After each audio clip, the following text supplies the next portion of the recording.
Hi, this is Adam Eliyahu Berkowitz. I'm here with Steve Foss, hopefully soon to be a new friend.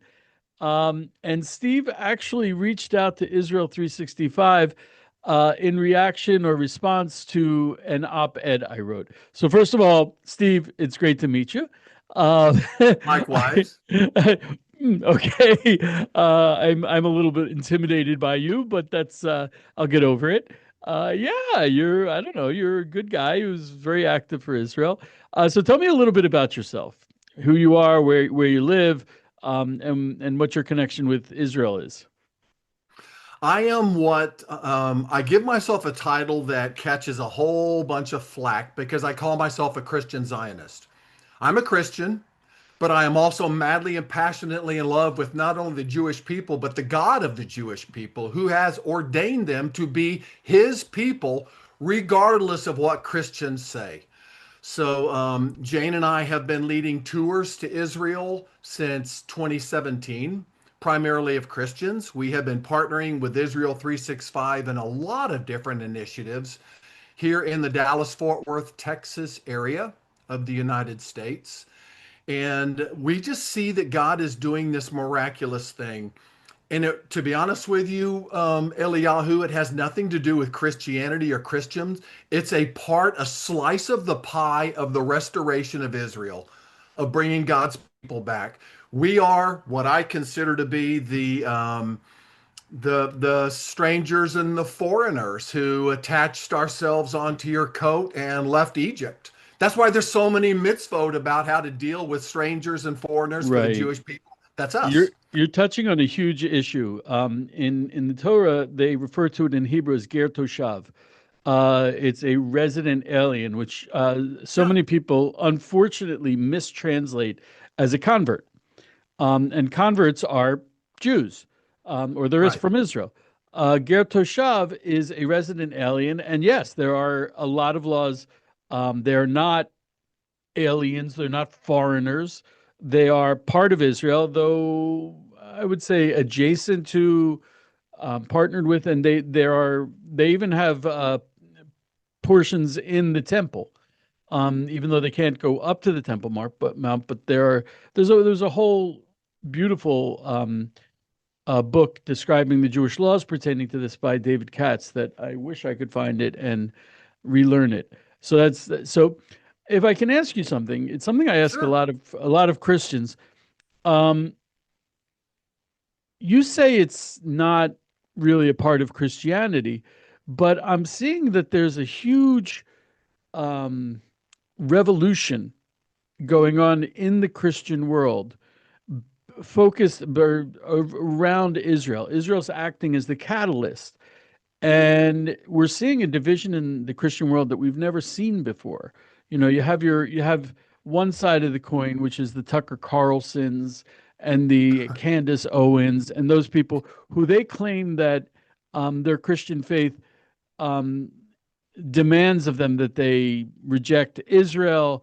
They demand that they state that we are not the descendants of Abraham, Isaac, and Jacob, and getting a blessing, as it says in Genesis 12, has nothing to do with the Jews of today, and especially not with Israel.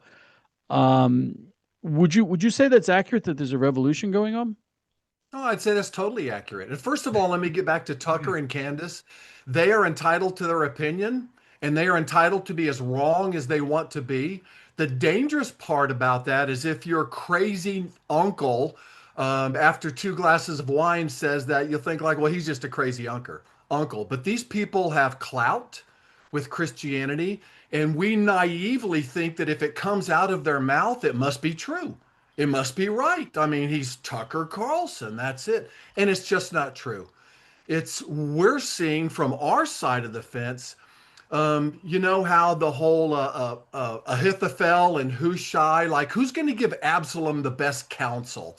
And David's like, I want you to go in and just say the wrong thing in order to counter that truth, that counsel. We're seeing that a lot in the Christian camp. Many of us are waking up to the fact that replacement theology was wrong, that we have just been wrong on so many things. And there are a lot of people pushing back against that. And they're having a hard time facing the truth. And we understand that. As Christians, it's our job to try to get our side of the field into truth, into the reality, into what the Bible actually says, instead of this cult of personality. We're gonna take it Right. blindly.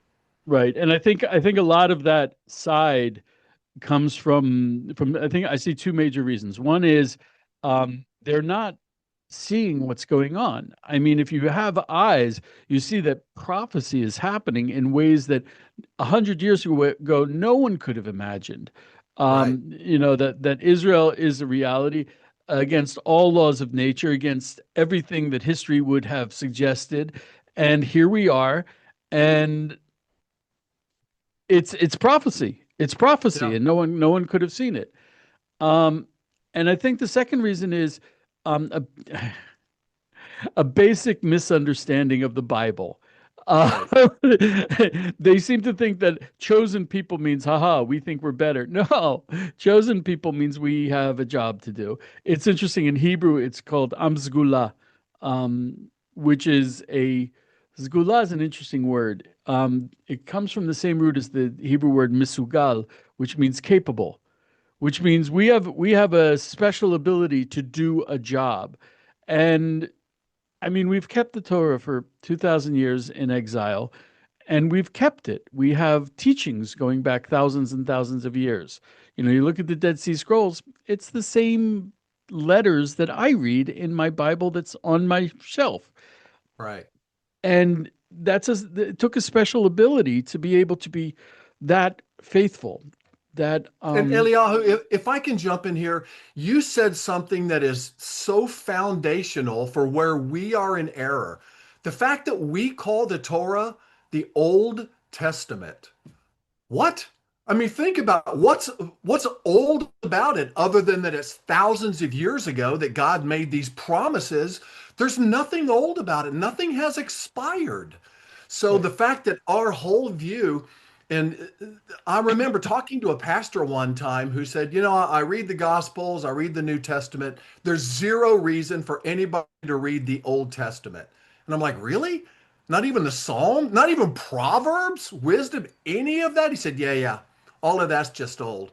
So the fact that Christians have labeled the Hebrew scriptures as old is the foundation of a grave error in our camp with our people. Yeah, and it's a pity. I think one thing that shocks me is, to be really honest, Christians can run circles around me when it comes to quoting the prophets, quoting a lot of the writings, especially Daniel. But it stuns me how ignorant they are of the Torah, of the five books of Yeah, Moses. And the 2,000 years of replacement theology has managed to demonize aspects of the Bible study, and it's left Christians totally unprepared to learn the Bible. right. They've demonized the Talmud, and whenever anyone says, "Oh, the Talmud is this," I'm like, have you really read it? It's like a huge encyclopedia written in Aramaic with the tiniest writing around it, which is all the commentaries, and then you've got whole libraries of commentary on that. And what it basically is a super close reading of the Hebrew Bible, the Tanakh. And it blows me away that people would not want to access that. The few bits of the New Testament I learned, I kept reading it and saying, first of all, is this the real text? I mean, I'm not used to learning in translation. And also, where's the Rashi? I don't learn anything without commentaries. Yeah, So it's just like, it's such a shame not to learn Bible with the commentaries.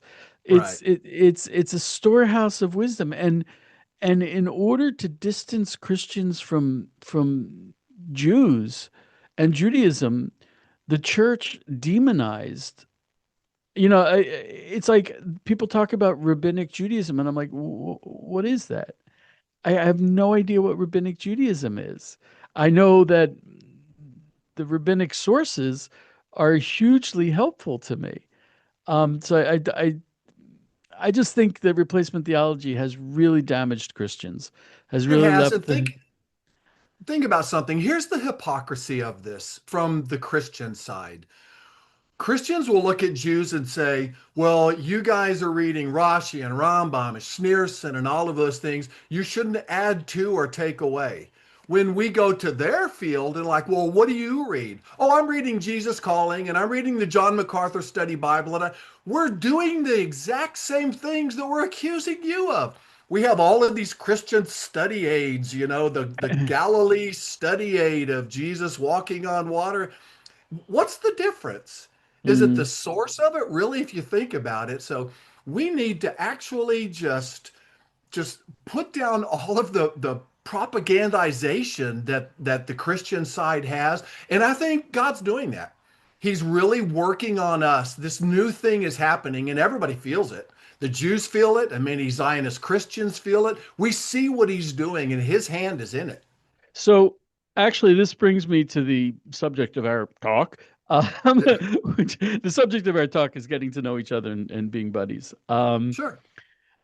But you responded to the editor, my boss, to that editorial that I wrote, in which I said that Christian Zionism actually represents a an existential threat to Judaism.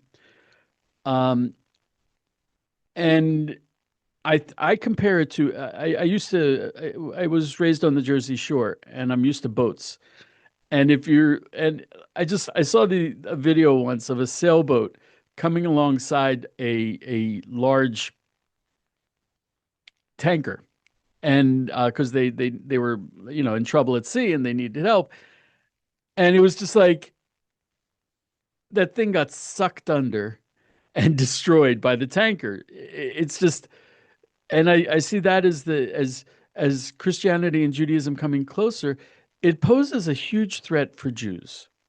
And 2,000 How years so? of, well, yeah, 2,000 years of history has shown that this built-in, you, you must, preach the gospel, and demonizing Jews for not accepting Jesus, Sure. it's been hugely destructive to the Jewish nation.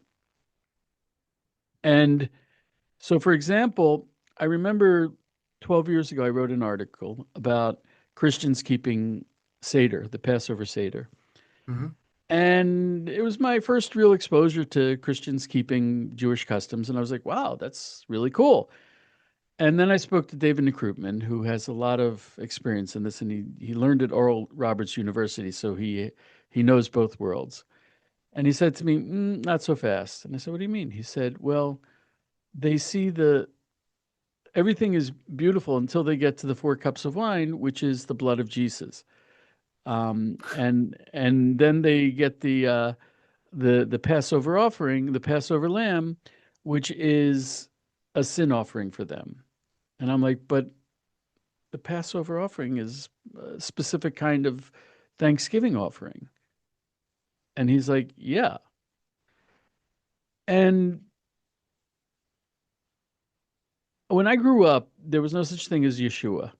It was always Jesus. Yeah. Yeshua is a new thing.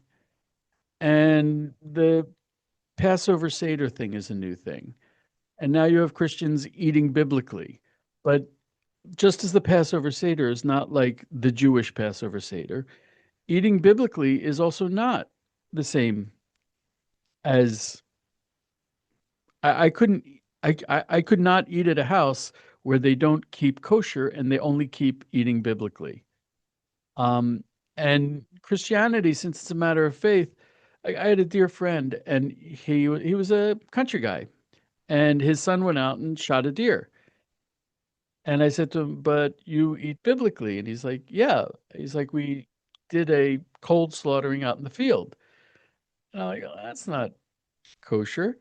And then he built a sukkah. So what did he do? He went out and he took some trees and he tied their branches together, and that was his sukkah.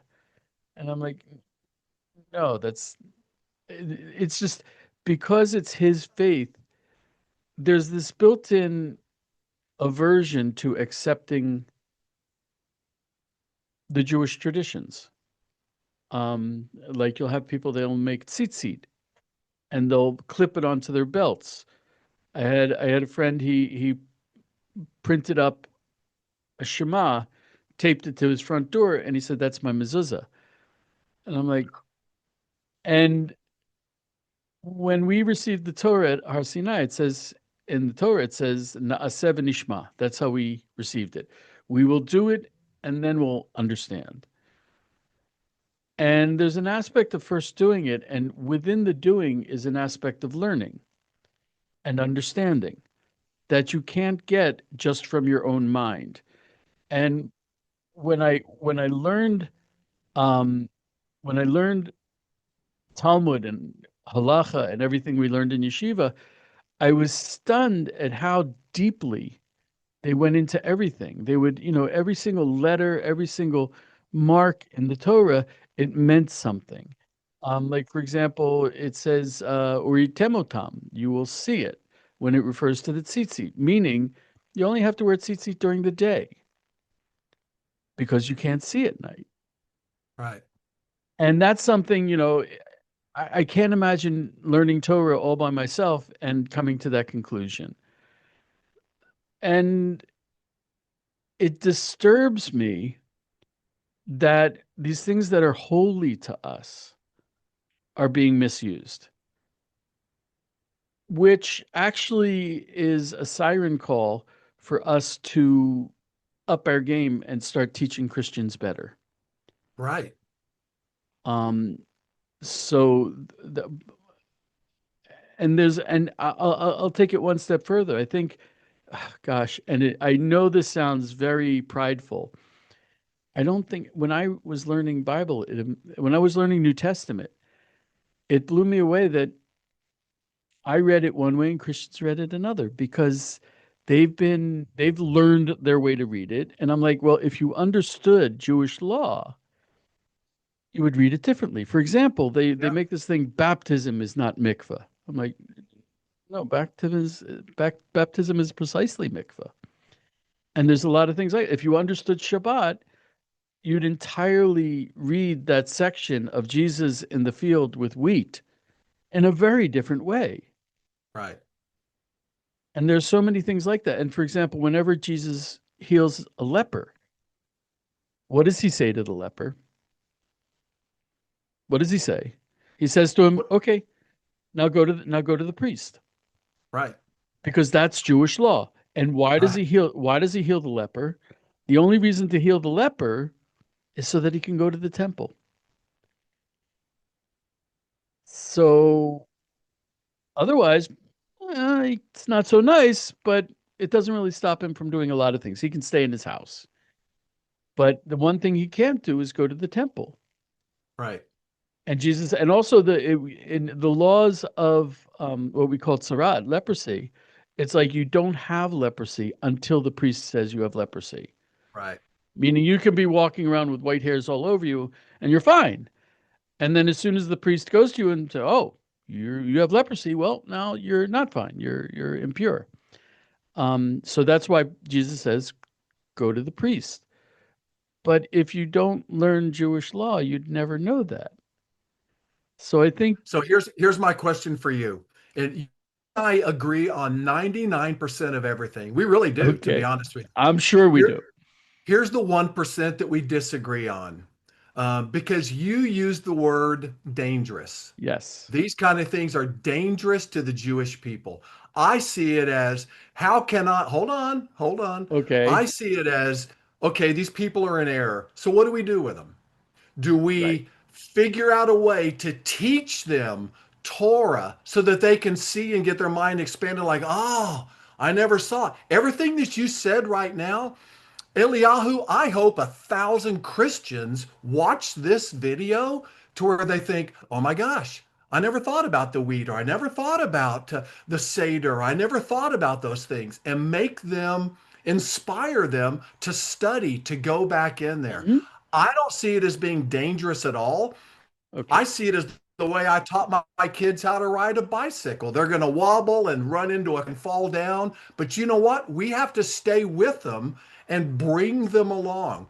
Look, we have been for 2,000 years a danger to the Jewish people. We just have, and I'm sorry. And you're the only person at Israel 365 that I have not officially apologized to as a Christian for how does a Mhm. religion from this Jewish rabbi turn into the Spanish Inquisition?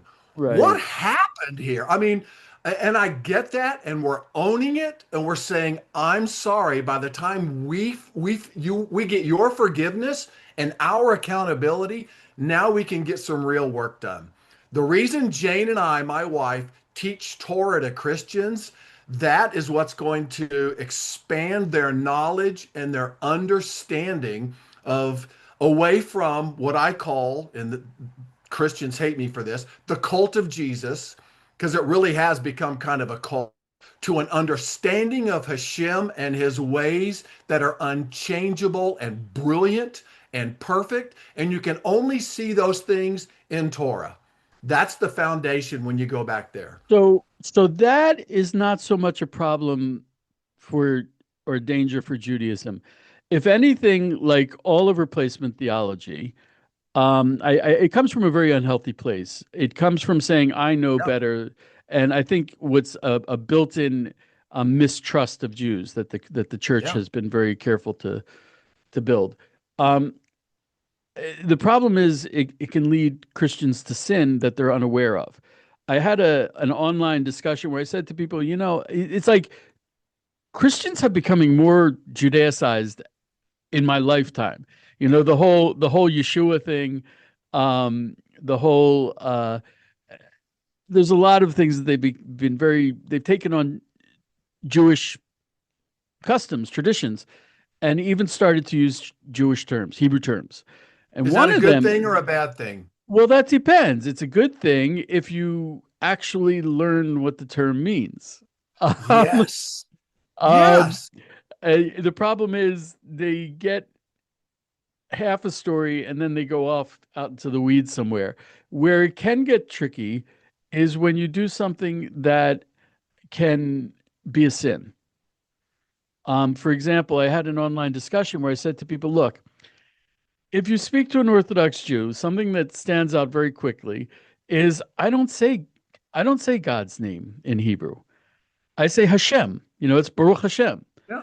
Why? It literally means the name. And the reason why we do that is because of the commandment in the Ten Commandments that says, don't take the Lord's name in vain.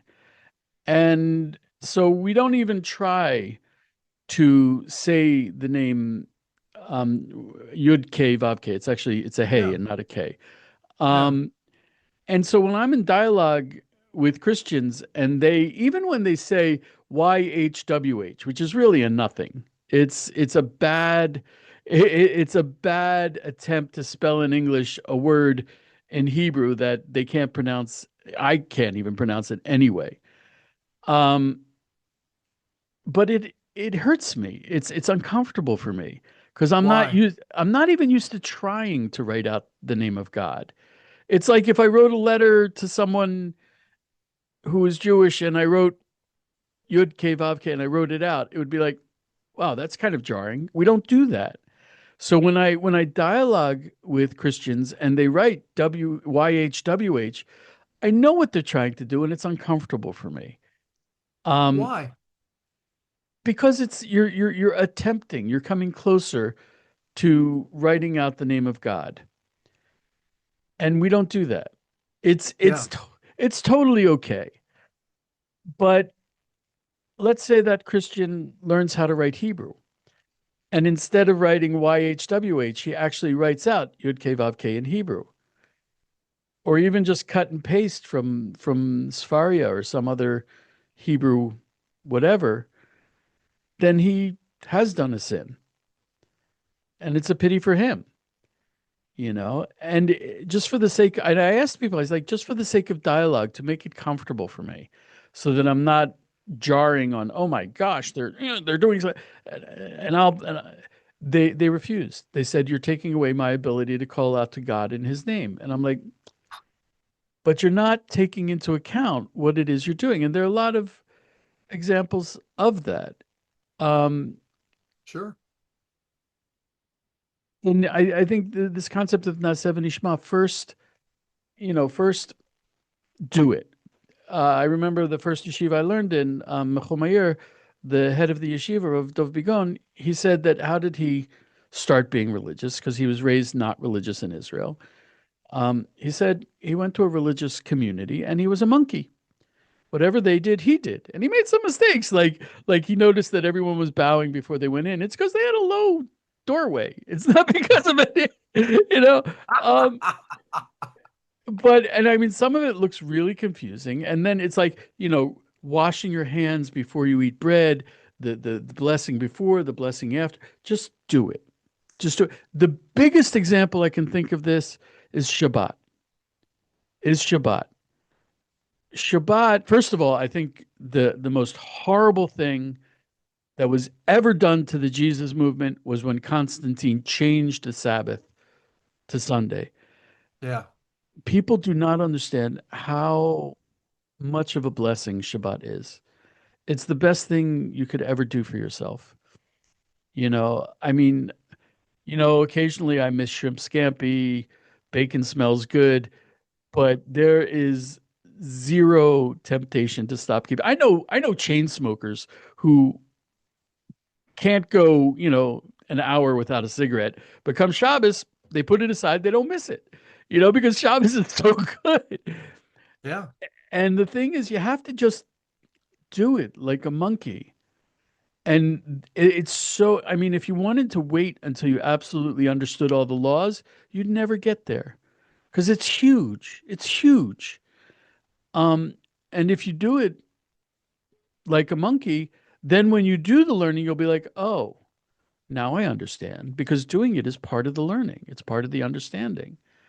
So let me ask you a And question. And I'll also sure. throw in a shameless plug for Rabbi Ellie's book, Shabbat Revolution. If you're Oh watching yeah. this video and you Oh haven't read sure. that book, Oh go sure. get that book and read it. It'll Oh change. sure. And they're going to be doing a Shabbat experience when they go to NRB. Where is that? Yeah. Nashville? In Nashville. Yeah. And I mean, I so many Christians I talk to, it's like it's a Christian. Shabbos is hard because you're not allowed to travel, Yeah. which is a very major part of Shabbat because it's like wherever you are, that's where you are, you know, and So let whoever me ask you're. you a question. I want to challenge you in this area a little bit. Is that okay? Sure. Because the way that I see this is, and this is a really bad analogy. You're a Harvard professor and you spend every day with Nobel Prize winners and the elite of intellectualism. And a sixth grader comes to you with a paper that he's written that has spelling errors, obviously doesn't know a thing about Grammarly, any of those things. Do you consider that sixth grader to be somebody in process that's pretty far away or dangerous? That's not dangerous. If, Perfect. in your example, Perfect. the worst That's case where you scenario. need patience. Patience with Right, that right, right, person. right, right. And that's something I absolutely accept that we need to do. Um, the example of Christians who are like, I reject rabbinic Judaism, I reject rabbinic. It's like the sixth grader saying, I insist that all my errors, saying to the Harvard professor, I insist that all my errors are actually more correct than you. And they may do that because they're sixth graders and they think Right, like sixth graders. And right. you, as a Harvard professor, are just going to be patient, like, okay, they'll get What there. what you don't understand, and unfortunately what a lot of Jews don't understand, is that's not really a good analogy because That's why I said it was a bad analogy. you're assuming that it's a one-way street. I can't tell you how much, my relationship with Christians has made me a better Jew. I get so much light from them. And their expectations of me makes me forces me to step up my game. It's a That's a great good thing. experience. It's a great thing. I mean, there are a lot of Christians for whom my relationship with them is very painful for me, but there are enough that Understood. are so incredibly precious. They are precious in my eyes, and they give me so much, and that keeps me going. The thing that is dangerous is the other subject that I wrote about. I was really shocked once. I was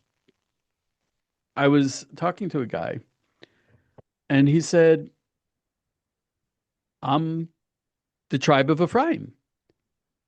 And I said, "What do you mean?" He said, "Well, there's a prophecy that if the 10 tribes will be returned." And I said, "Yeah." And he said, "Don't you believe that?" I said, "I absolutely believe it. I mean, I've seen miracles in front of my eyes in my lifetime, so of course I believe that." And he said, "Well, so the 10 tribes are coming back. God will bring them back." And I said, "Yeah." And he's like, "Well, that's me. I'm Ephraim. How do you know?" "Well, I believe in Jesus. And Jesus was from Israel. So since I believe in Jesus, I'm Ephraim. I am Israel." And ever since I had that experience with that one man, I've suddenly discovered that that is a disturbingly prevalent belief amongst a lot of It is. Christians, isn't Many it? Christians, many And Christians, it is. and I've been dealing with Christians for 11, 12 years with Israel 365, and the Jews who deal with Christians don't realize that that exists. Because for us, it's just like, what do you mean? I'm Jewish because my father was Jewish. My mother was Jewish. I saw their parents tell them. And I know that this is a family tradition. And it's the one essential, absolute thing that I know about, not only about my own identity, but the identity of my entire family. And then I saw this thing, were the priests in the tradition of Melchizedek. Mhm. And I was like, what does that mean? And they're like, well, Melchizedek was a priest. I'm like, yes, he was the priest of Shalem. He was a priest for idolatry. And they're like, well, no, he was a priest, and a priest is a priest, and he was in Jerusalem. I'm like, yeah. And they're like, so we can be a priest. And I'm like, no, no, no, no, no. You don't understand. I know all of the Kohanim and all of the Levim who live in my town and pray in my synagogue. I know who they are. I know who their children are. If you go to the cemetery, the graves of their family are marked that they are priests and Levites. Priests have restrictions. They can't marry converts. They can't marry divorced women. They can't go into cemeteries. They can't go into hospitals. It's very obvious who they are. It's not a I woke up this morning and I decided and there are no implications. No, it's a family tradition going back to Moshe and Aaron. And there was the Temple Institute organizes temple reenactments for every feast and every holiday. And they were doing one, and there was a guy there they didn't know who was wearing what looked like Kohanic dressing. And they sent me a picture. They say, do you know this guy? And I said, no, I don't know him. Why? And they said, well, look at his Kohanic dressing. And he had things that I didn't recognize, like a weird linked belt that had stuff on it that I didn't know, and a necklace I didn't know. And he was putting Christian symbols on his Kohanic dressing. And more importantly, he wasn't a Cohen. I mean, let's be really straight. As painful as it sounds, Christians can. There was the temple had outside a fence going around it called the Soreg, and it had a few openings. And each opening had a sign that said only Israel past this point. And so the nations didn't go in. We are a priestly nation, meaning the nations will bring their offerings to us. We'll take the offerings to the Cohen because we can't go all the way in. The Cohen can. So we give it to the Cohen, and the Cohen will do the offering. So, but these people who say that they're the 10 tribers, they're like, yes, of course I'm going into the temple. I'm Israel. So that's a danger for, they're going to be profaning something that's incredibly holy. There's even a man going around saying, well, since we are the 10 tribes, since we are Israel, because we believe in Jesus, we need to be purified by the ashes of the red heifer in order to receive Jesus. And I'm like, so you're taking mitzvot, um, temple actions, temple items, and you're sanctifying them to Jesus in a way that is an explicit biblical sin. So, but we're supposed to be watching out for the temple. And that's dangerous for us because our holy things will be profaned, including the temple.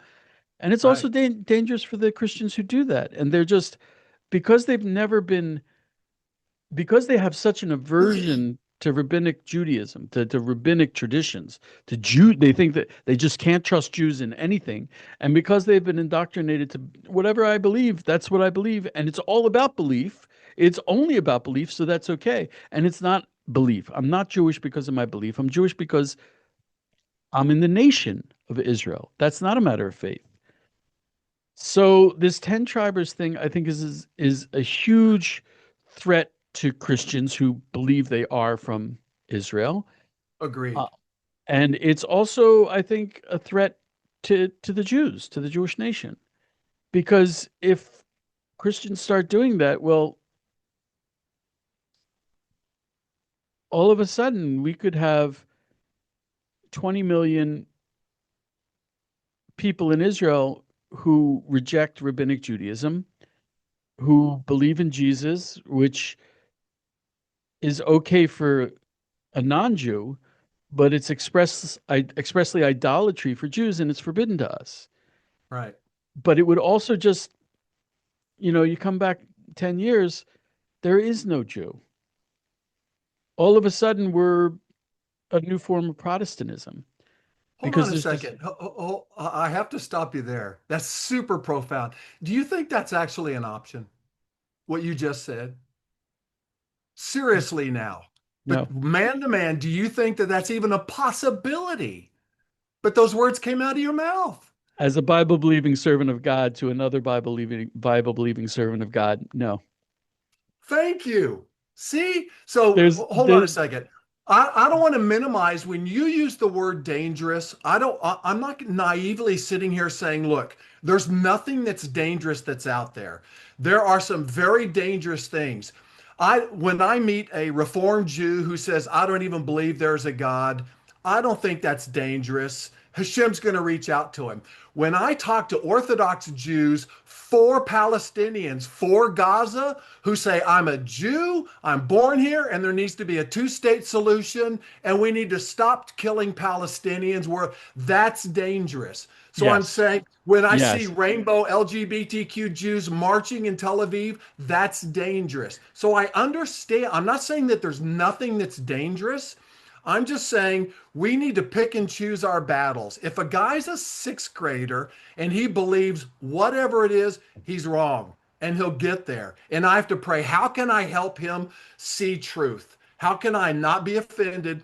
And I love the fact, I see it all over your face in this. The fact that these things bother you and offend you is such a great thing. You understand holiness, you Right. understand Yeah. being a son of a holy God. And it should offend you. The way Dina gets raped, and it's like, come on, let's go kill. They're not going to treat our daughter like a whore. They had that in them. So I see that in you. And that's why we as Christians love the Jewish people. Every single thing that you've said on this particular video right here is why we love you. So Your Steve, understanding of wanting to keep holiness to holy right, things. right. The concept of holiness is gone from the world, which is a tragedy. I It know. used to be that the relations between a husband and wife holy. As a matter of fact, Right. in Judaism, a marriage is called kiddushin. It's sanctifying the wife, Yeah. and that's gone. I mean, that is really gone. You know, it's just like I see. I would never want my wife to dress provocatively. Right. She's holy. My wife is holy, holy. If you knew my Yeah. wife, you'd understand that. At the same time, most of the guys I learned in yeshiva with went back to America. They were college students in America. They came to Israel, got some kind of certificate, and they went back. And I was never even tempted. I look at the Jews in America, and my Rav told me, he's like, look, when the Jews left Egypt, 80% of them died in darkness. Yeah. It's we have that tradition. And when they crossed the sea opened, they went through, and then it closed. Why did it close? Because that's the it. That's the end. No more. And so those Jews in America, I can't even talk to them. I don't even want to look at them. I can't talk to them. When I see Christians who love Israel and they love the Bible, my gosh, I'd love to have them at my Shabbos table and just spend, all afternoon, you know, going through all the courses and the tea and the coffee afterwards and just opening up a couple books and hearing what they have to say. And I would love that because we have so Let's much do in it. common. We both have the eyes of Geula, which the Jews in America Yeah. don't have. They really don't have. So, um, so yeah. So here's where we're brothers. Let me just nail this thing before we move on. Because when you said it's gone, it's not gone. Because obviously you treat your wife, I treat my wife, Ellie Michelle treats his wife. It's still there. It's not gone. It's just that things are trending away from that. The vast majority is Right. walking away from that, and that's the trouble. That's the bother. So what do we do? Do we just hunker down in a bomb shelter, or do we just try to be some type of light to the nations, which is what the Jewish people are? The nations are going to be blessed by you. You're the light of the nations. And you just can't hunker down. Is it bad? Yes. Is it trending away? Yes. Do we have our work cut out for us? Yes. Are we up to the task? Yes, we are. It's like the old story about the So, guy sees a thousand starfish washed up and he's throwing them back in. They're like, what difference can you make to this starfish? I can make a big difference. There's It's trending away from holiness, righteousness, and truth. could you excuse me just one moment? Sure. I just someone is calling me like crazy, and I'm just trying Tucker to. Carlson. I don't know. I don't like when people call me. I prefer being.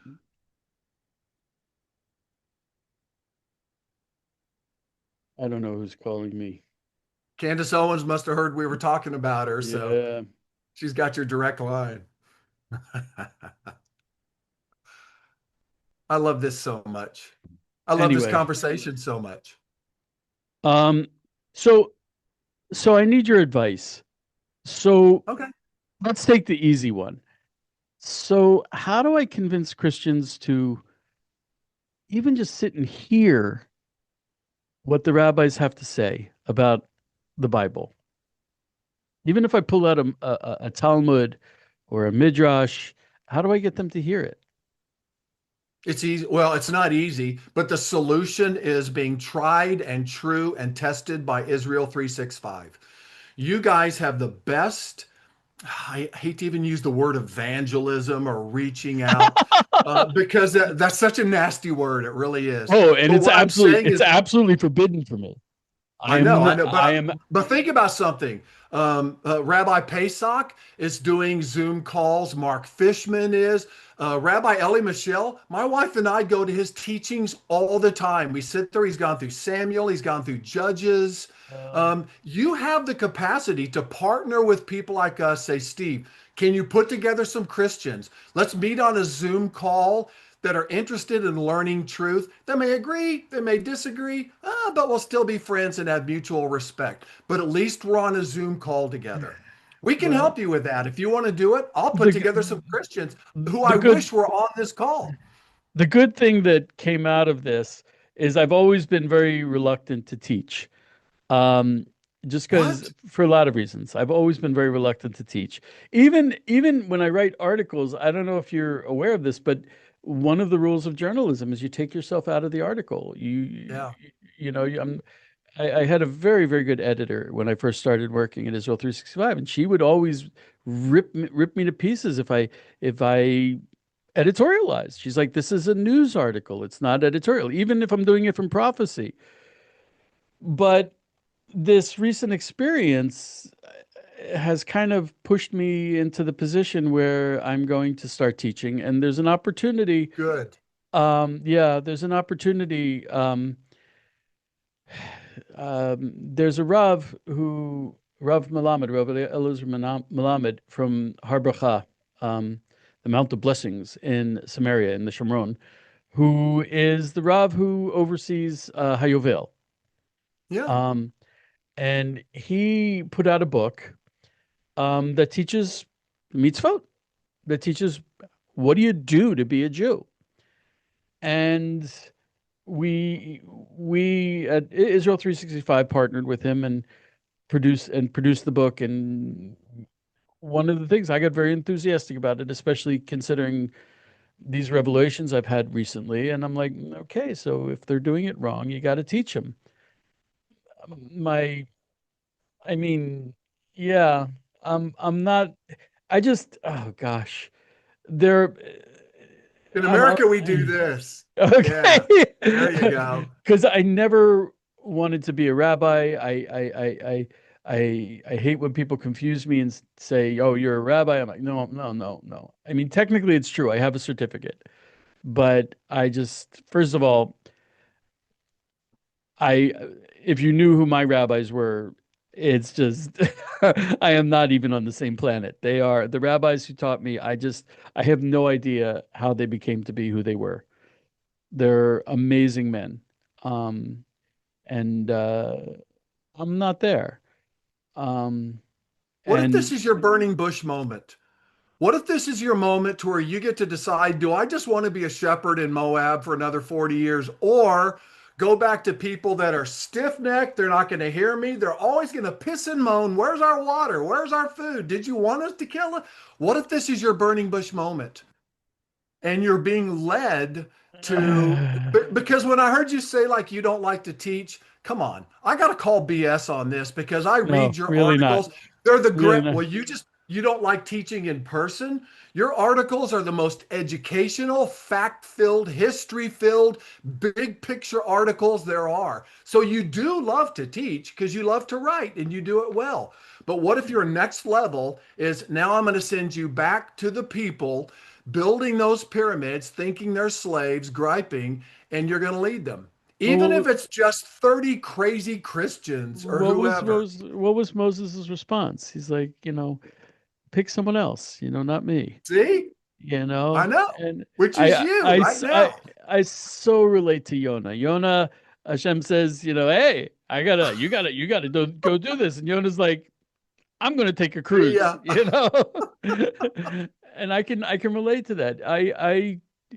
There's a reason why I'm a writer. It's because I'll sit in front of my computer in my house in the Golan where no one can find me. Just if someone calls me up and says, "Hey, you want to come down to Tiberias for a cup of coffee?" I love it, but I like to be hidden. I was a chef for very many years. I hid in the kitchen. Ah. I was a dairy farmer for 5 years. The cows and I got along great. But really, really the timing and there's so many precious part of the problem is I don't know if anyone follows me. I used to be very, very active until very recently on Facebook and was involved in all these debates. And someone said to me, "You're connecting with the wrong people," Right. and he's right. I connected with too many people who are like, "No, don't tell me that I can't say the name of God. Don't tell me that I'm not Israel and that I can't go up to the temple, even though I have no idea if I was ever descended from Israel or from Ephraim." I just, I spent so much time because there's no investment. These people can just sit there on the computer and say, "No, you're wrong," and they're done. Right. Um, and I'd much prefer doing something productive. Because I get very, and I get very passionate about it, and it hurts me. So I think it's time if this will be more productive, I hope.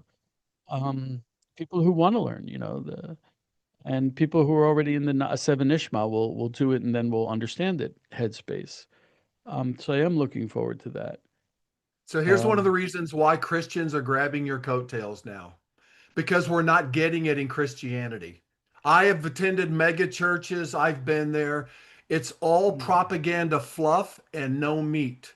We're not getting yes. all of these things that you've talked about, we're not getting it. And people with a real hunger are like, where can I go? Where can I get this? Do I need to have a Zoom call with a rabbi in Israel just to take away one nugget for me to chew on all week long? And like, oh my gosh, I've never seen that before. Here a little, there a little, line upon line, precept on precept. I mean, that's the way it works. I think Oh, I think you're being, I'll be your whale. Take the burning okay. bush away. I'm going to be your whale. And I'm going to say this, that maybe this is your time to help Yeah, crazy Christians because I'm surrounded by them here. And to be honest with you, look, our Super Bowl is coming up this next weekend. Everybody's going to wear a jersey from their favorite team. Oh, do you play for Seattle? No. Why are you wearing the jersey then? I don't know. I just like the wearing the jersey.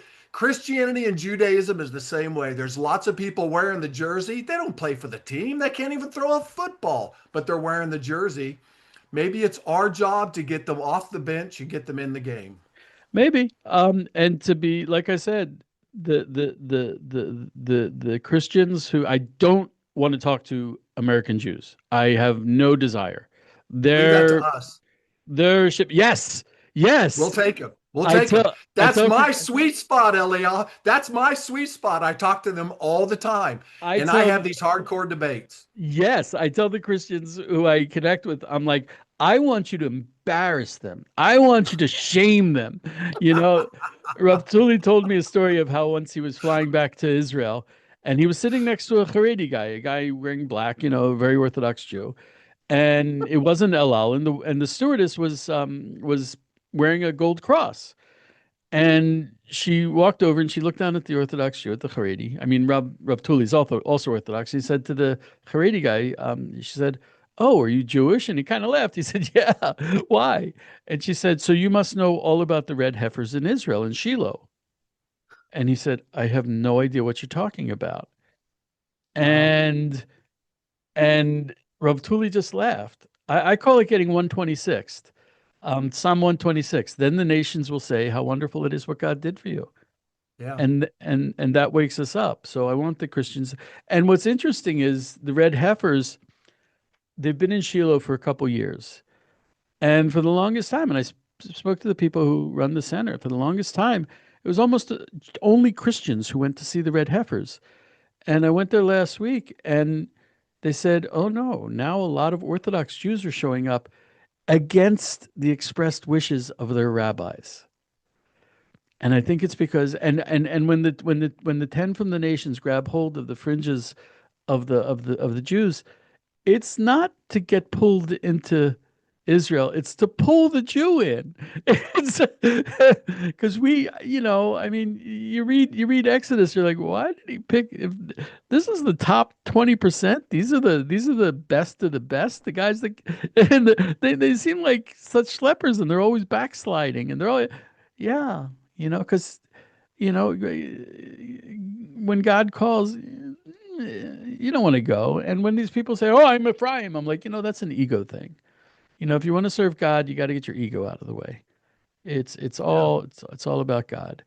And maybe okay, so maybe since I really don't want to do it, it's like we are the chosen people. We are not the people who chose God. And sometimes we wish He would pick someone else once in a while. But that's just it. God chose us, and almost against our will. We have a tradition that, oh gosh, I'll give you the long version because it's worth it. Come on. Um, in Genesis, it says God created the world 1 day, 2 day, 3 day, 4 day, 5 day, and then it says the sixth day, Yom Hashishi. And the Talmud asks, why Hashishi? Why the sixth day? What was that about? So it says because it's referring to the sixth day of the month of Sivan, which is Shavuot, which is when we received the Torah. And there's a midrash that says that what happened on when we received Torah at Sinai.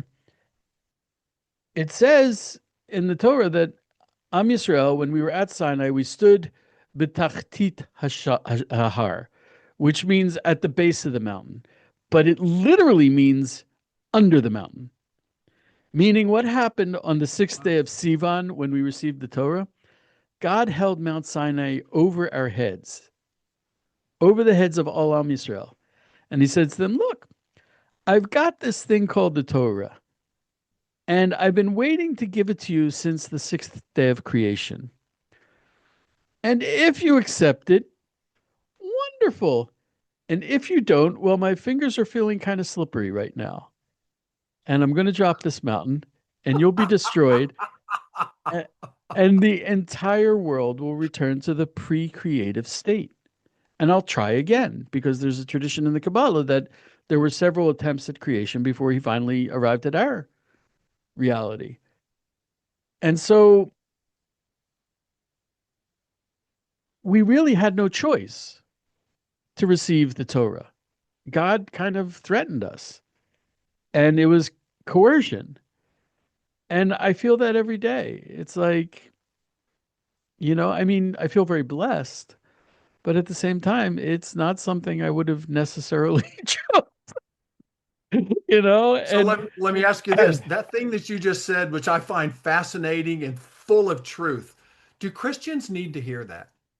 Especially ones that think, that's Old Testament, it's old, there's Steve, no spiritual meat for me to chew on. Do they need to Steve, hear that? you're pushing me into a corner. Of course they need to No, hear I'm that. not. Of course they I'm need not. to hear that, because Yes. something. Then Okay, who's going to tell them? so I'll let you in on another secret.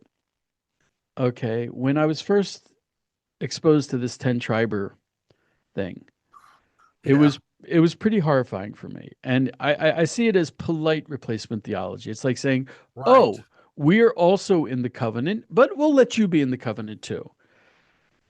And I didn't like it.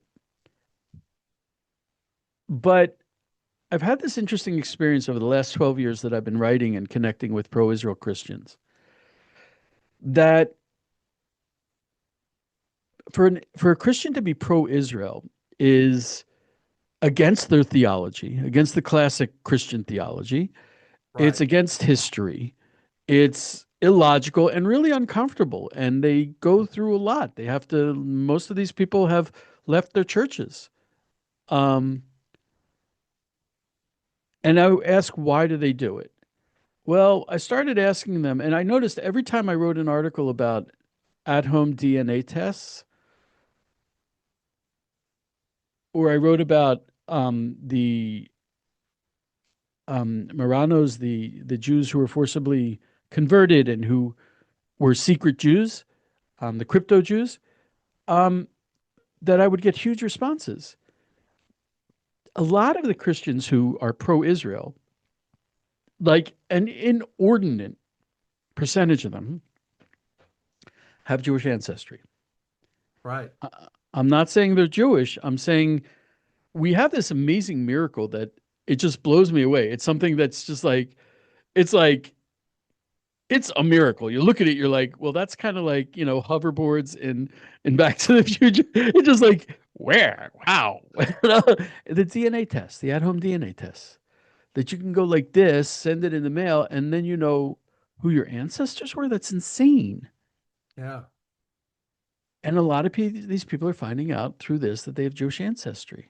And a lot of people, if you look a little closer, they find I can't. There's endless stories about this. Endless, way more stories than people who say, I don't have any Jewish. I had a young woman sitting at my table from South America, and she was like, "No, I'm not Jewish. I'm talking about like a month ago. I'm not." There are thousands and thousands of examples. I'm not Jewish. My grandmother used to go to the mikveh. What? The 10% of South America is Jewish, not only descended from Jews, but is Jewish according to their ancestry. Because you can tell that they can do the test, they can figure out the father's side and the mother's side. So I see this when a Christian turns around and he has Jewish ancestry and he says, and I remember what, oh gosh, interviewing a church, they did a 3 day fast for Esther. And I'm like, 3 days fasting? And I'm like, why are you doing this? And they're like, I love Israel. I love Israel. And then there was this one lady kept saying over and over, I love Israel. I'm like, I get it. I love Israel. I get it. I love Israel. I'm not Jewish. My grandparents were Jewish. I have Joseph Amahura Riverwind. He's a Native American Indian. We were friends for years. And then one day he comes up to me and he shows me a picture of a book that his grandmother found in her grandfather's or her father's or great grandfather's library. It was from 1880, so I don't know how many generations. It was a it was a Jewish holy book. And his Wow. great great grandfather, he was a Native American Indian. You know, crazy crazy stories. Especially like the Holocaust. There were 20% of Poland was Jewish. There are Yeah. no Jews in Poland right now. A lot of the Jews went into hiding. A lot of the Jews gave their kids to go into hiding. There are a lot of Jews in Poland. Um, and I think that when a Christian with Jewish ancestry loves Israel, that's God calling the 10 tribes home. Yes. Yes. That's because when they say, oh, the 10 tribes will return, I am the 10 tribes. I'm like, oh, really? So you're a prophet? Well, the Messiah will figure it out. So you're the Messiah? It's all ego. It is all ego. I believe that I am Ephraim. Who cares what you believe? You know? But when the person loves Israel and especially when they start, the Jewish soul can't eat non-kosher and feel okay with it. The Jewish soul can't keep the Sabbath on Sunday. The Jewish soul can't, when they're out, when Jews are out in the exile, we have to have a heart of stone. We can't survive with a heart of flesh. But when God calls us home, we get a heart of flesh. And I see this as God calling his tribes home, calling his people home. And Agreed. that's not ego. That's not I am. No. It's not ego. It's the reverse of ego. You're going outside of yourself. You're doing the uncomfortable. You're answering the call. But you can't hear the call if you're shouting out what you think. You Yeah. have to shut up, be quiet, and listen to your soul. And it's oh my gosh, it's not easy. And that's what I'm scared of because what happens if all these people do start coming home? I'm terrified of saying no, but I'm also terrified of saying yes. They each bear a danger. One is it's a Yeah. prophetic process, and the other is, well, you can have a bunch of people who are just running by ego and they refuse to let go of anything having to do with Christianity. They refuse to accept, rabbinic Judaism, which I never heard that term until I started talking to these people. It's just Judaism. It's just Torah. Um, and I'll be really honest. If I'm going to pull the pin out and throw the hand grenade into the middle of the Come on. conversation, what do we do about what do we do about Jesus? If they want to be Christian and believe in Jesus, I'm not going to say a word to them. But if they want to be part of Israel, believing that Jesus is the Son of God and divine, that's idolatry. You can't do that if you're part of Israel. We're gonna have to figure that one out. And I'm not gonna go there. Not at this point. I have my opinion, I think, but I don't tell people what to believe. It's one of the reasons why I don't teach. I'm not going to tell them what to believe. I'll tell them what I know, what I've learned from my rabbis. So, yeah. I love it. Because you're right. It is of the 99% of things that we agree on, the 1%, what do you do with Jesus? What do What you do you do do with with Jesus? him? Right. What if we just worked on the 99%? I'm there. I'm there. Totally there. I'm going to start teaching. Not going to talk about Jesus. Okay, Not so for, here's not for, not against. Okay. so I'm going to be bold and do one more thing because how would I possibly bring up a Torah portion to a rabbi such as yourself?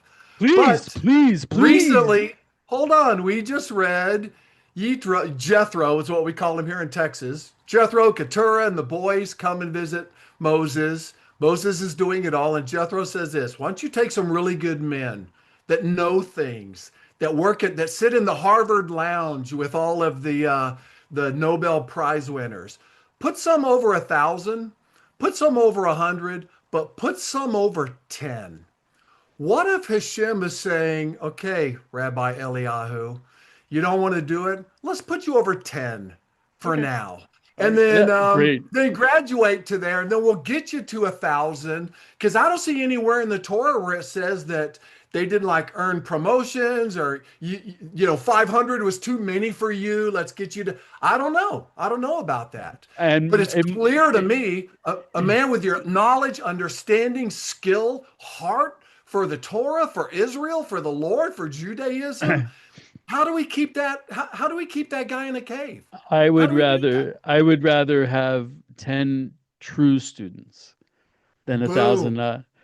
And by the way, what do you mean? How can you? By the time I get to Shabbat, I don't always have time to or energy to prepare a Torah for the Shabbos table. So if you want to give me one, I'll take it. I'll call it mine. I'll give it to my wife. I'm up for that. So so I guess I'm gonna have to get out of my cave and Yeah, you are. But do hold on a something. second. But maybe not yet. And look, I'm a math guy. I love the math of the Bible. I think it's perfect. When Joab went to number the people, he came back. David, you have 1.3 million soldiers, 1.3 million people that are bad to the bone that'll go out and just whack somebody, no problem. But when he was hiding in the cave of Adullam, the Bible says there were 37 that were mighty, that were Gabor. Only 37.0003% of all of his warriors would jump in a pit with a lion on a snowy day and would stand in the middle of a bean field and say, "You don't get our beans. I'm going to take you all on." What if you're in the cave? What if you're thinking like I'm high? But what if God's bringing you people to make them mighty, to make them Gabor? But what about all the million? The million are fine. They're okay. They're always going to think some goofy thing. 37 are going to be called the mighty men of Um, David. I think you're in the mix, my friend. I think you're coming off the bench. well, I'm excited for you for 26. this is I the book isn't even out yet, but I printed it up. I don't know if you can see that inside Judaism. I Oh, printed it up. wow. I printed it up from Rav Eliezer Melamed, and I'm going to be teaching from that. And it's really, I feel most comfortable with just the real. I'm not a philosopher. I just keep it simple. Yeah. That's, and I guess there's been a lot of criticism um, from Christianity to Judaism saying, oh, you're into the law. And I'm like, so you've rejected the law? I mean,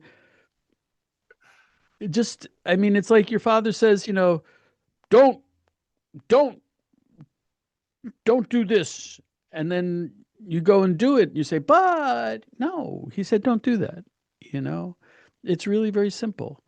Um, and there isn't the very big aspect of Nasev and Ishma. Just do it. And then let's talk about it. Yeah. You know, don't tell me, oh, it's fulfilled, so we don't have to do it. And that never made sense to me because some are fulfilled and some are not. Like, and I'm not rewriting the Torah. The Torah says do this, so I try to do it. Yeah. You know, and and I think it's very simple on that level, and on a certain level, it's not. Some of it's very complicated and certainly very difficult, but there's a lot to learn. And so I mean, I sat. I was not raised religious, um, and I was very distant when I was in America. I made Aliyah when I was 30 years old, and Wow. I went to a religious kibbutz. Yeah, I did everything late. I did everything in my life that was worthwhile I did late. I did all the stupid stuff early. Um, and the first time I put a kippah on my head, I was 30 years old. The first time I sat down and learned, the first time I kept Shabbos, I was 30 years old. And then Wow. and then I started, like, the kibbutz would send me out once, 1 month out of the year to go learn. And then when I was 34, I left kibbutz and I spent a little time in Jerusalem, but then I ended up in yeshiva and I sat for 9 years full time, day and night. Um, so, like water dripping on a stone, some of it made an impression. And I was very blessed to have really amazing rabbis. Um, and so, God willing, I can, the nice thing about light is you have a candle that's lit, it lights another candle. Now you have two Yeah. lights, and neither one Yeah. is smaller. And then you just keep passing it along. The next thing you know, the world is a very bright place. Yeah. So if I can pass on some of the light that my rabbis gave me, then I'll do them credit, and God willing, make the world a slightly lighter place. And if it means that some once in a while someone's going to call me up and say, "Hey, come down to Tiberias to have a cup of coffee with me," or "Can I come up to Katrina and have a cup of coffee with you?" I'd love that, and I'll probably cook them lunch on top of it. So, which I've done quite frequently. I love it. So yeah, So maybe. let me throw my grenade out there since you did Okay. that. I'm going to throw my grenade that one of the reasons why so many Christians just think this guy's lost his mind.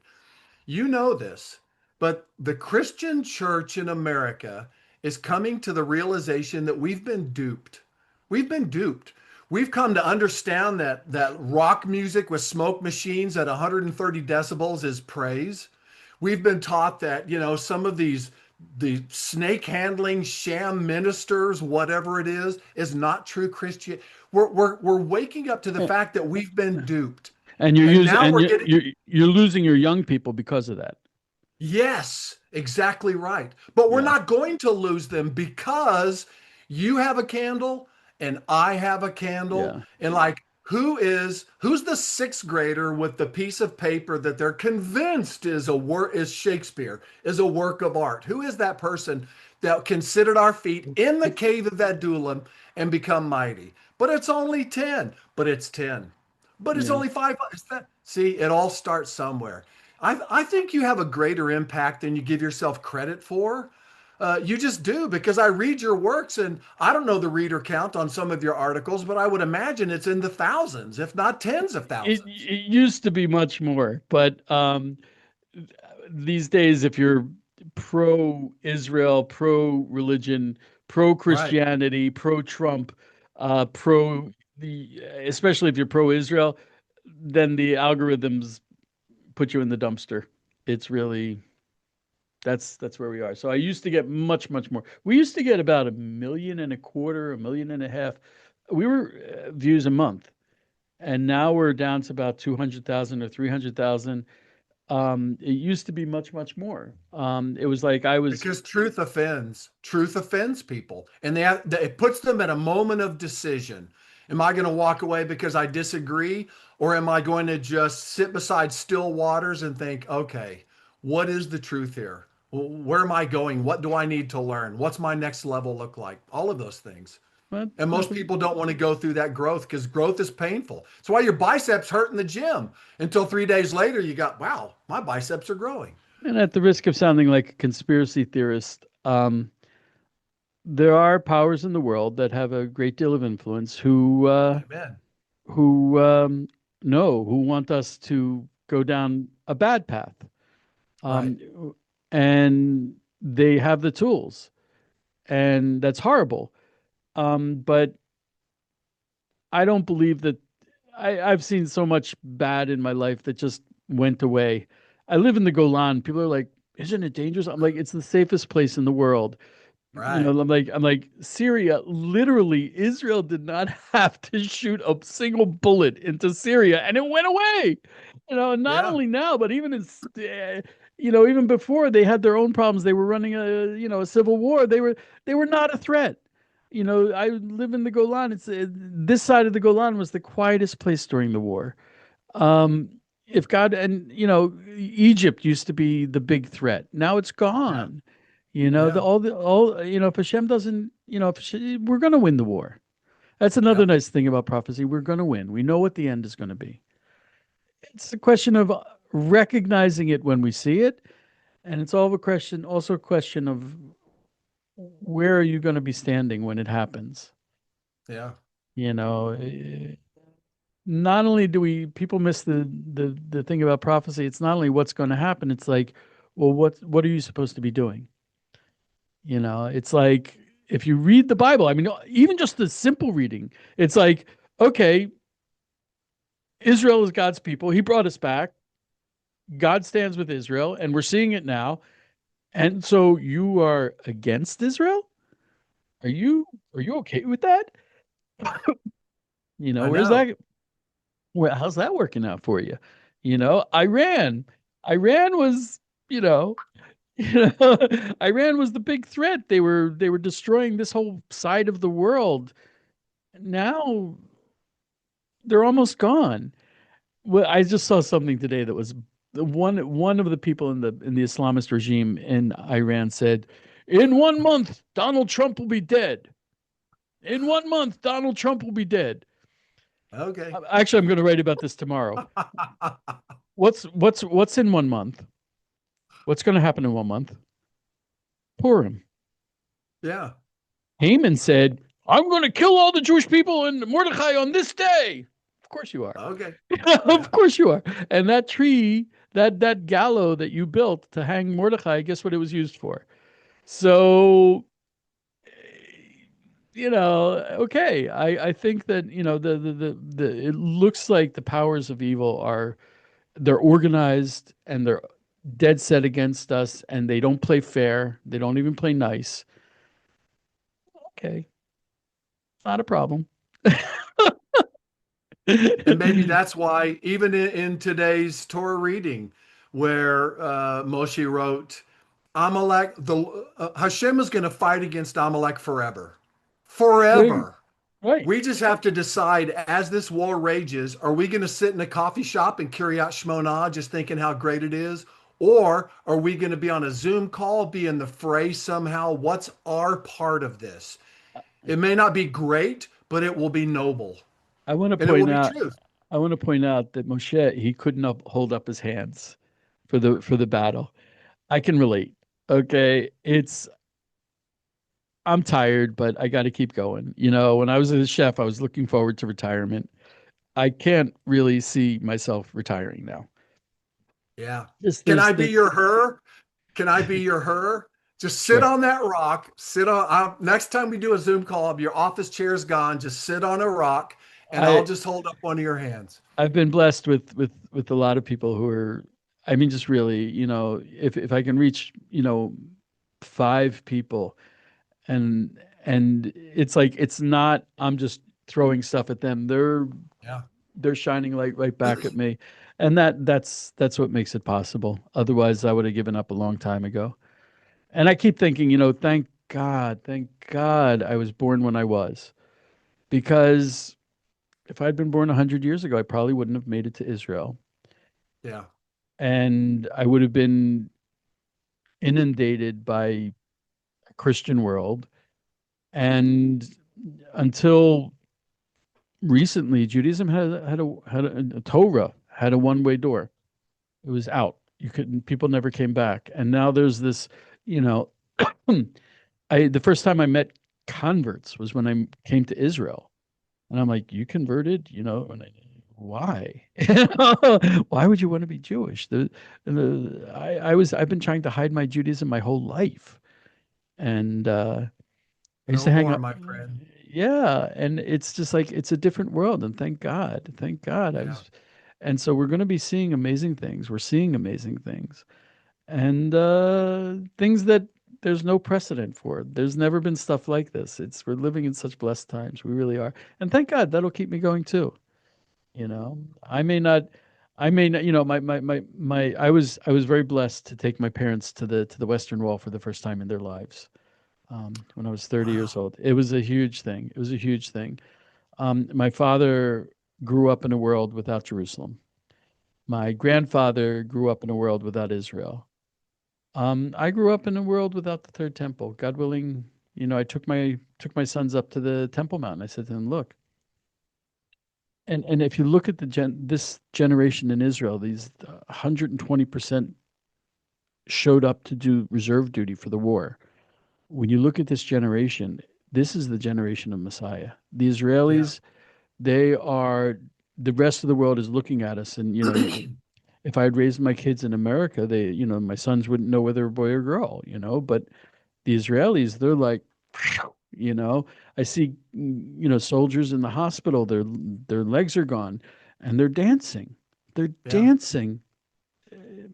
The throughout the war, one of them, there were so many weddings, which is just, you only do that if you have hope for the future, if you see glimmers of light.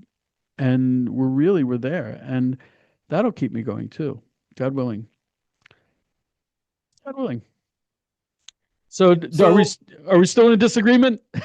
no, no, not at all. I didn't See, think I we would told you be. at the start of this, Yeah. 99%, we just agree on 99% of everything. So So I've gone, I'm I've supposed gone to from, I'm supposed to have a debate with Rav Ari Abramowitz next week, and I have a feeling it'll be the same thing. We agree on 90%, yeah, but I might have overstated, saying it's a danger to Judaism. Because there's a section of the Talmud where there's a guy.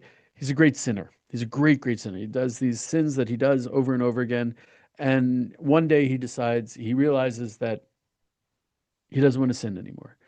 So it says he went down to the sea and he cried out and he said, sea, I need you to talk to God for me. I need you to help me do tshuva." And the sea says, "We're going to end." And he brings a verse that says, the seas are going to end, but you're Israel and Israel's forever. And it brings a verse for that. And he says, "Okay, so mountains, you got to help me out." And the mountains are like, "You're Israel. We're going to end. And it brings a verse. You're going to be around forever. And it brings another verse. It goes the sky, the heavens, it goes through everything, and nothing can help him. So he says, "Well, I guess I have no choice. I got to do it myself."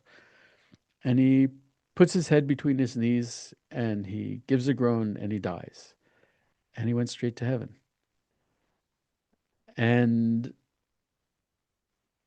anyway, so I guess I need help, but don't I we got to all? I got to do But it we're in the myself. game. Yeah, I We're got in to the do it game. myself. Yeah. Yeah. I could see you, Jane and I, Ari Abramowitz and Jeremy and Tehila, they do their Land of Israel Fellowship Zoom call every Sunday morning here at 11 Mm. o'clock. I could see you doing something like that and building, maybe how do you eat an elephant? One bite at a time. I know he has like 200 to 300 people that come in every Sunday and join. So your light can't be hid. And I'm not going to pull the whole Mordecai time such as this, but maybe you are called That for a hit. time such as this. Yeah, yeah, and like I said, I'm doing it. I have to do it because I can't talk to the other people anymore. If I have to argue with someone else and say, "Look, you're not Israel," or if you are, you got to do something. You can't just wake up one morning and say, "I'm Israel." You know, it doesn't work that way. That's a big danger that I see. I know. So I'm not going to argue with those people anymore. I'll just reach out to the people who do want to hear it, and they do want to. And I don't want to teach, a mitzvah to someone and then have them, you know, um, you know, say, "Okay, tefillin is good, but I'll put on two sets of tefillin." And no, you don't do that. You're supposed to put it on your left arm if you write with your right arm. There's reasons for that. But look, Um, there's crazy people out there. I've been sitting on an article called "Should Christians Blow Up the Dome of the Rock?" There's a guy in Tennessee who, from the pulpit, said, "Please, let's just blow up the Dome of the Rock so we can get Jesus back here." And I called his church and talked to his associate pastor. I said, "Don't you're going to exploit the Jewish people so that you can bring Jesus back." I don't think he realized just how stupid that sounded. I've been sitting on that. I talked to him and I haven't published the article yet because I guess I need to have an attorney check it, but it's his words and I have the you, video. you know that Those there was, people are out there and they're crazy. a Christian a bunch of years ago who tried to blow up the Dome of the Rock. Yeah. I think he was Australian. Um, but he tried to blow up the Dome of the Rock. So, But why? Do you know why? well, To because bring Jesus back. yeah, Like we believe he's divine, but yet he's going to do what we tell him to do. Okay, Jesus, we blew this up, so you need to come back. Do you see the insanity in Christianity right now? I don't know. One at a time, here a little, there a little. That's how we're going to operate, you and I, yeah, because we're brothers on two different sides of the fences, but we're in the same war. It's against yeah, ridiculousness, it's against propaganda, it's against insanity. yeah, yeah. I mean, and it's an insane world. Yeah. So, and I do prefer speaking to religious people who love Israel. And I'm not going to, I don't think Messiah is going to say, this team won. I don't think that's how it works. And I don't think God needs more people on one team Right. than the other. I think it's just, we'll work it out. We'll work it So out. do me a favor. I'm going to be Yeah. your whale. I'm Okay. going to, if I have to push you in a corner in the future, okay, because I love Okay. you enough to do that. God But do me a willing. favor. View me as Uriah the Hittite. I mean, David had a Hittite, a death row people. Kill them all, Joshua. David had a Yeah. Hittite on his team, and he was Yeah. noble. So, crazy Christian Steve in Dallas, Texas, absolutely. I'll do that. Okay. Okay. We'll work on it. Okay. I think I'm gonna go make dinner for my son. Do it. Y'all Shalom, be blessed. shalom to you and your household. Steve, Thank you for this was this. amazing. This Thank was you. I it was appreciate it. so good. God willing. God You willing. bet. Thanks again.